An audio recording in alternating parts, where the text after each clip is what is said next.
ओम श्री परमात्मे नमः। ओम नमो भगवते वासुदेवाय। ओम नमो भगवते वासुदेवाय। ओम नमो भगवते वासुदेवाय। ओम नमो भगवते वासुदेवाय। श्रीमद्भागवत महापुराण प्रथम स्कंद 14वां अध्याय। अब शकुन देखकर महाराज युधिष्ठिर का शंका करना और अर्जुन का द्वारका से लौटना।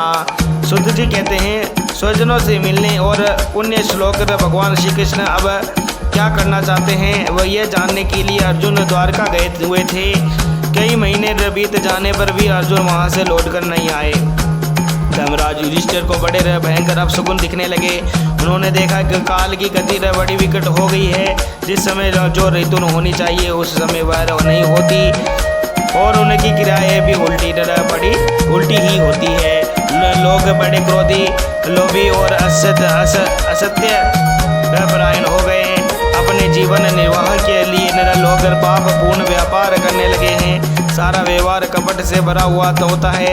यहाँ तक कि मित्रता में भी छल मिला हुआ रहता है। पिता माता सगे संबंधी भाई और पति पत्नी में भी झगड़ा टंटा रहने लगा है। कलिकाल के आ जाने से लोगों का स्वभाव ही लोभ और दंभ आदि अधर्म से अधिभूत हो गया है और प्रकृति में भी अत्यंत अरिष्टक सूचक अपशकुन होने लगे हैं। ये सब देखकर युधिष्ठिर ने अपने छोटे भाई भीमसेन से कहा। युधिष्ठिर ने कहा, भीमसेन, अर्जुन को हमने द्वारका इसलिए भेजा था कि वह वहां जाकर पुण्य श्लोक भगवान श्री कृष्ण का क्या कर रहे हैं इसका पता लगा पाए और संबंधियों से मिलने भी जाए। तब से 7 महीने बीत गए किंतु तुम्हारे छोटे भाई अब तक नहीं लौटे रहे हैं। मैं ठीक ये नहीं समझ पाता हूँ कि उनके न आने का क्या कारण है। कई देवर्षि नारद के द्वारा बतलाया हुआ समय तो नहीं आ पहुँचा है जिसमें भगवान श्री कृष्ण अपने लीला विग्रह का संवरण करना चाहते हैं। उन्हीं भगवान की कृपा से हमें यह संपत्ति, राज्य, स्त्री, प्राण, कुल, संतान, शत्रुओं पर विजय और स्वर्गाधिक लोगों का अधिकार प्राप्त हुआ है। भीमसेन, तुम तो मनुष्य में सुहागर के समान बलवान हो। देखो तो सही, आकाश में उल्कापात आदि, पृथ्वी में बुक सम्मति और शरीर में रोग आदि कितने भयंकर अपशकुन हो रहे हैं। इनसे इस बात की सूचना मिलती है कि शीघ्र ही हमारी बुद्धि को मोह में डालने वाला कोई उत्पात होने वाला है। प्यारे भीमसेन, मेरी बाई जांग, आँख और भुजा बार बार फटक रही है। हृदय जोर से धड़क रहे हैं। अवश्य ही बहुत जल्दी कोई अनिष्ट होने वाला है। देखो, ये सियारिन उदय होते हुए सूर्य की ओर मुंह करके रो रही है। अरे उसके मुंह से तो आग भी निकल रही है। ये कुत्ता बिल्कुल निर्भय सा होकर मेरी ओर देखकर चिल्ला रहा है। भीमसेन, गौर आदि अच्छे पशु मुझे अपने बाएं करके जाते हैं। आदि गधे आदि बुरे पशु मुझे दाहिने कर देते हैं। वे घोड़े आदि वाहन मुझे रोते हुए दिखाई देते हैं। यह मृत्यु का दूत पेड़ुकी उल्लू और उसका प्रतिपक्षी कौवा रात को अपने कर्ण कठोर शब्दों से मेरे मन को कपाते हुए विश्व को सुना कर देने चाहता है। दिशाएं धुंधली हो गई है। ये सूर्य और चंद्रमा के चारों ओर बार बार मंडल बैठते हैं। ये पृथ्वी पहाड़ों के साथ कांप उठती है। बादल बड़े जोर से गरजते हैं। जहाँ तहाँ बिजली भी गिरती ही रहती है। शरीर को छेदने वाली एवं धूली वर्षा से अंधकार फैलाने वाली आंधी चलने लगी है। बादल बड़ा डरावना दृश्य उत्पत्ति करके ऐसा और खून बरसाते हैं। देखो, सूर्य की प्रभा मंद बढ़ गई है। आकाश में ग्रह परस्पर टकराया करते हैं। भूतों की घनी भीड़ में पृथ्वी और अंतरिक्ष में आग सी लगी हुई है। नदी नद तालाब और लोगों के मन शुद्ध हो रहे हैं। घी से आंख नहीं जलती। यह भयंकर काल न जाने क्या करेगा।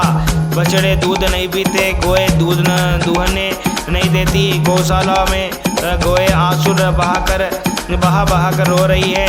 वे बैल भी उदास हो रहे हैं। देवताओं की मूर्तियां रो सी रही है, उनमें से पसीना चूने लगता है।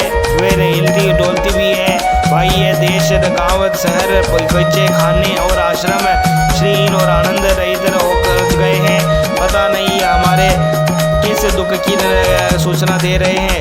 इन बड़े बड़े उत्पादों को देखकर मैं तो ऐसा समझता हूँ कि निश्चय ही भाग्यहीना भूमि भगवान के उन चरण कमलों से जिनका सौंदर्य तथा जिनके ध्वजा वज्र अंकुश आदि विलक्षण चिन्ह और किसी में भी कहीं भी नहीं है, रहित हो गई है। सोनक जी राजा युधिष्ठिर इन भयंकर उत्पातों को देखकर मन ही मन चिंतित हो रहे थे कि द्वारका से लौटकर अर्जुन आए। युधिष्ठिर ने देखा अर्जुन इतने आतुर हो रहे हैं जितने पहले कभी नहीं देखे गए थे। मुंह लटकता हुआ है और कमल केसरी के नेत्रों से आंसू बह रहे हैं और शरीर में बिल्कुल कांति नहीं है। उनको इस रूप में अपने चरणों में पड़ा देकर युधिष्ठिर घबरा गए।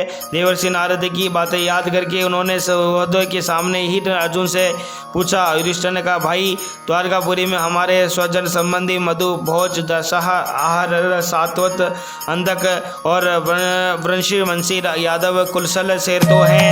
हमारे माननीय नाना सुरसेन जी पसंद हैं। अपने छोटे भाई सहित मामा वासुदेव जी तो कुशल पूर्वक हैं। उनकी पत्नी हमारी मामी देवी की आदि सातों बहन अपने पुत्रों और बहुओं के साथ आनंद से तो हैं। जिनका कुछ कंस बड़ा ही दूषिता वे राजा उग्रसेन अपने छोटे भाई देवक के साथ जीवित तो है ना। अधिक उनके पुत्र कर्तवर्मा अंकुर जयंत गद सारन तथा शत्रुजित आदि यादव वीर स्वकुशल है ना। यादवों के प्रभु बलराम जी तो आनंद से है। वृष्णि का वंश के सर्वश्रेष्ठ महारथी प्रद्युमन सुख्य से तो हैं। युद्ध में बड़ी फुर्ती दिखलाने वाले भगवान अनिरुद्ध आनंद से तो है ना। सुषेण चारु देशवन जामवंती नंदन सांब और अपने पुत्रों के सहित श्रद्ध आदि भगवान श्री कृष्ण के अन्य सब पुत्र भी बसंतु है ना। भगवान श्री कृष्ण के सेवक सुतदेव उद्धव आदि और दूसरे शुक्र सुनंदन आदि प्रधान यदुवंशी जो भगवान श्री कृष्ण और बलराम के बाहुर बल से सुरक्षित हैं। सबके सब कुशल है ना। हमसे अत्यंत प्रेम करने वाले वे लोग कभी हमारा कुशल मंगल भी पूछते हैं। भक्त वशल भगवान ब्राह्मण भक्त भगवान श्री कृष्ण अपने स्वजनों किसके साथ द्वारका की सुधर्मा सभा में सुखपूर्वक विराजते है ना। ये वीर आदि पुरुष बलराम जी के साथ संसार के परम मंगल परम कल्याण और उन्नति के लिए यदुवंश रूप क्षीर सागर में विराजमान है। उन्हीं के बाहुबल से सुरक्षित द्वारकापुरी में यदुवंशी लोग सारे जगत संसार में के द्वारा सम्मानित होकर बड़े आनंद से विष्णु भगवान के पार्षदों के समान विहार कर रहे हैं। सत्यभामा आदि 16,000 रानियां प्रधान रूप से उनके चरण कमलों की सेवा में ही रत रहकर उनके द्वारा युद्ध में इंद्रादि देवताओं को भी हराकर इंद्रादि के भोग योग्य तथा उन्हीं की अभिष्ट पारी जाती थी वस्तुओं का उपभोग करती है। यदुवंशी वीर श्री कृष्ण के बाहुदंड के प्रभाव से सुरक्षित रहकर निर्भय रहते हैं और बलपूर्वक लाई हुई बड़े बड़े देवताओं के बैठने योग्य सुधर्मा सभा को देखकर अपने चरणों से आक्रांत करते हैं। भाई अर्जुन यह भी बताओ कि तुम स्वयं तो कुशल हो ना। मुझे तुम ऋषिहीन से दिख रहे हो। वहाँ बहुत दिनों तक रहे कहीं तुम्हारे सम्मान में तो किसी प्रकार की कमी नहीं हुई। किसी ने तुम्हारा अपमान तो नहीं कर दिया। कहीं किसी ने दुर्भावपूर्ण मंगल शब्द आदि के द्वारा तुम्हारा चित्त तो नहीं दुखाया अथवा किसी आशा से तुम्हारे पास आए हुए याचकों को उनकी मांगी हुई वस्तु अथवा अपनी ओर से कुछ देने की प्रतिज्ञा करके भी तुम नहीं दे सके। नहीं तुम सदा शरणागतों की रक्षा करते आए हो। तो कहीं न किसी ने भी ब्राह्मण बालक गौर बूढ़े योगी रोगी अबला अथवा अन्य किसी प्राणी का जो तुम्हारी शरण में आया हो, तुमने त्याग तो नहीं कर दिया। कहीं तुमने अगमैया स्त्री से समागम तो नहीं किया, अथवा गमन करने योग्य स्त्री के साथ असत्कार पूर्वक समागम तो नहीं किया। कहीं मार्ग में अपने ऐसे छोटे अथवा बराबरी वाले से हार तो नहीं गए, अथवा भोजन कराने योग्य बालक और बूढ़ों को छोड़कर तुमने अकेले हीरे तो भोजन नहीं कर दिया। मेरा विश्वास है कि तुमने ऐसा कोई निंदित काम नहीं किया होगा जो तुम्हारी योग्य न हो अपने परम प्रियतम अमित्र हृदय परम सुअर भगवान श्री कृष्ण से तो तुम रहित हो गए हो, इसी से अपने को शून्य मान रहे हो। इसके सिवा दूसरा कोई कारण नहीं हो सकता जिससे तुमको इतनी मानसिक पीड़ा हो। बोलो श्री कृष्ण भगवान की।